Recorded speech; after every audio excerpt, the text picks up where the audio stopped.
Good morning students, I hope आप सभी अच्छे होंगे। आज हम पढ़ेंगे एक important topic, measurement, assessment and evaluation. देखो बहुत सिंपल है, बहुत ऐसे समझ जाओगे आप क्विकली। भाई देखो, मेजरमेंट का मतलब क्या है? मापन।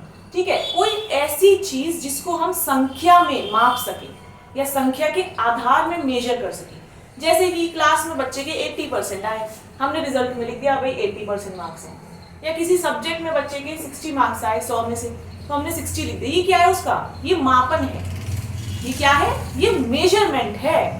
अब असेसमेंट क्या होता है? बहुत सिंपल, इतना याद रखना, किसी भी चीज को जब हम मेजर कर सकते हैं, संख्या में लिख सकते हैं, संख्या के आधार पे मेजर कर सकते हैं, माप सकते हैं। असेसमेंट क्या है? आकलन क्या है?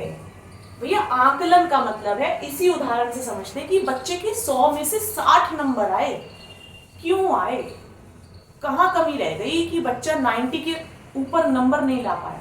तो ये क्या कर रहे हैं? हम उसका आकलन कर रहे हैं। अच्छा, कारण ढूंढ रहे हैं, उसकी कमी ढूंढ रहे हैं, उसकी वीकनेस ढूंढ रहे हैं, उसकी स्ट्रेंथ ढूंढ रहे हैं, उसका प्रोग्रेस ढूंढ रहे हैं, उसका लर्निंग का प्रोसेस ढूंढ रहे हैं कि उसने ऐसे कैसे किया, कहाँ कमी रह गई, अच्छा यहाँ कमी रह गई, बाकी के सब्जेक्ट्स में कितने कितने नंबर हैं, अच्छा ऐसे हुआ, अच्छा इसका मैथ्स वीक है लेकिन इसका ये सीडीपी स्ट्रॉन्ग है। ठीक है, जैसे आपको मैं कहती हूँ ना कि आप आकलन करो खुद से। मैं क्या कहती हूँ? आप खुद से उसका आकलन करो, उसको एनालाइज करो चीजों को। ठीक है, तो उस चीज के पीछे का कारण जब हम समझने की कोशिश कर रहे हैं कि भैया बच्चे के 10 में से 8 नंबर आए, क्यों, कहाँ कमी रह गई कि इसके 2 नंबर कट गए, क्या तुमने गलती कर दी, ओहो तुमने यहाँ गलती कर दी, ये कारण है। उसकी प्रोग्रेस को समझना, उसके वीक पॉइंट्स को समझना। ठीक है, तो ये ना एक ऐसी चीज है, आकलन जो है क्लास के दौरान ही कर लेता है टीचर। जब आप कक्षा में पढ़ा रहे होते हो ना, जब आप क्लास में पढ़ा रहे होते हो, अभी ऑनलाइन क्लास में तो मैं आपके बिहेवियर को देख नहीं सकती, लेकिन जब हम ऑफलाइन क्लास में पढ़ा रहे होते हैं तो हमें बात करते करते, बच्चों को समझाते समझाते हम उनके बिहेवियर को भी देखते हैं कि हाँ ये बच्चा दूसरों के साथ शेयरिंग करता है, उनकी हेल्प करता है, लेकिन ये जो बच्चा है नहीं हेल्प नहीं करता उतना, ये बच्चों को बुली करता है, ये चीटिंग करता है। तो उसमें मुझे एनालाइज में उसको क्या कर रही हूँ? असेस कर रही हूँ, आकलन कर रही हूँ। जब एक टीचर रिजल्ट देगा तो वो ये चीजों को भी अपने ध्यान में रखेगा। ठीक है, तो इसके बेस पर, असेसमेंट के बेस पर मापन होता है यानी मेजरमेंट होता है, और असेसमेंट के बेस पर ही इवैल्यूएशन होता है। आपने कभी देखा होगा कि जो बच्चे बहुत अच्छे होते हैं क्लास में, उनका बिहेवियर बहुत अच्छा होता है, ठीक है, तो टीचर उनको अच्छे ही नंबर देते हैं, कोशिश करते हैं। जो बच्चे बड़े गंदे संदे से बिगड़ैल से होते हैं तो उनके नंबर भी कम ही आते हैं, क्योंकि टीचर उनको असेस भी तो कर रहा है ना क्लास में। उन्हें पता है कि इसका बिहेवियर बहुत गंदा है, ये दूसरों को मारपीट करता है, दूसरों को बुली करता है। एक बच्चा जो बड़ा अच्छा है, बहुत हेल्पफुल है, टीचर की तो हेल्प कर ही रहा है, सामान वगैरह उठाने में, अपने साथियों की भी बहुत मदद करता है, बहुत शेयरिंग अच्छे से करता है, सब कुछ बहुत अच्छा है, क्लास वगैरह अपनी नीट एंड क्लीन रखता है। तो मैंने उनके व्यवहार को देखा, उनकी प्रोग्रेस को देखा। एक बच्चा बहुत डल आया था मेरी क्लास में मैथ्स में, ठीक है, लेकिन वो धीरे धीरे इंप्रूव करता चला गया। तो मैंने उसकी प्रोग्रेस को देखा, मैंने उसकी कमियों को देखा कि ये मैथ्स में तो बहुत अच्छा हो गया है लेकिन इसकी थोड़ी सी इंग्लिश में कमजोरी है। तो मैं क्या कर रही हूँ? पढ़ाते समय ही, ये ऑन गोइंग प्रोसेस है, ये तुरंत प्रक्रिया के दौरान ही हो जाएगा। जब टीचिंग लर्निंग चल रही है ना, तो मैं तभी कर लूंगी, बच्चों का बिहेवियर भी कर लूंगी असेस, बच्चों की जो वीकनेस है, बच्चों की जो स्ट्रेंथ है, वो सब कुछ मैं उसको आकलन करती चलूंगी, मैं आंकती चलूंगी। अच्छा ये बच्चा बढ़िया है, अच्छा ये बच्चा थोड़ा सा कमजोर है। ठीक है, तो बच्चे की प्रोग्रेस को, हर चीज को मैं उसको आकलन करती चलूंगी। कई बार क्वेश्चंस पूछते हैं ना टीचर्स, क्विजेज होती हैं, बहुत सारे जो स्मार्ट बच्चे होते हैं, जो इंटेलिजेंट होते हैं, जो रेगुलर बेस पे रिवीजन करते हैं, फटाफट ऐसे क्विकली जवाब देते हैं। कुछ बच्चे नहीं देते, तो वो भी तो टीचर असेस कर रहा है ना, अच्छा ये बच्चा पढ़ने में बहुत तेज है, ये फटाफट से जवाब दे रहा है, ये रिवीजन करता है। तो मैंने क्या करा? मैंने आंक लिया, मैंने आकलन कर लिया। सिंपल है, कुछ भी नहीं है। ठीक है, सिंपल है।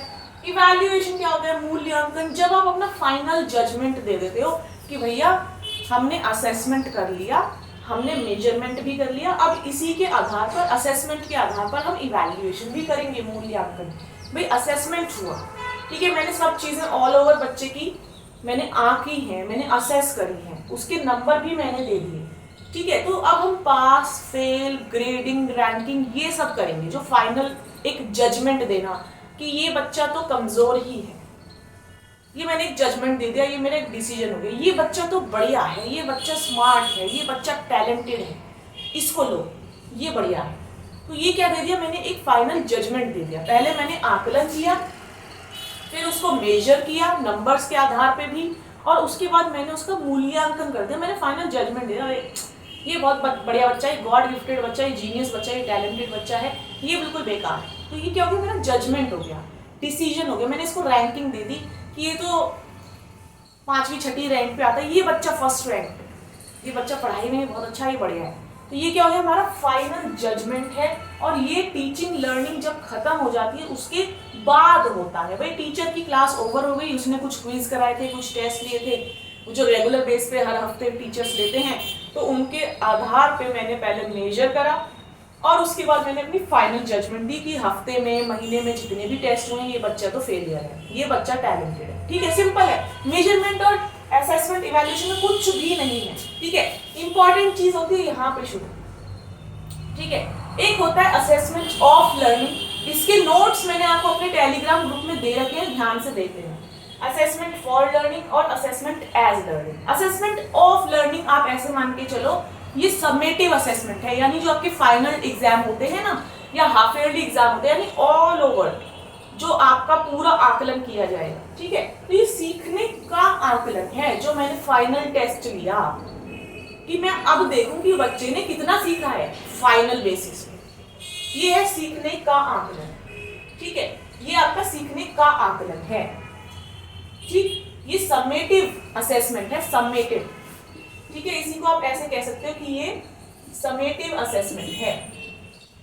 ठीक, असेसमेंट फॉर लर्निंग, सीखने के लिए आकलन, जो किसके थ्रू होता है, जो हम हर हफ्ते टेस्ट लेते हैं या हर महीने हम यूनिट टेस्ट लेते रहते हैं ना, FA1 FA2। क्यों बोल रहे हैं उनको, क्योंकि वो फॉर्मेटिव असेसमेंट है।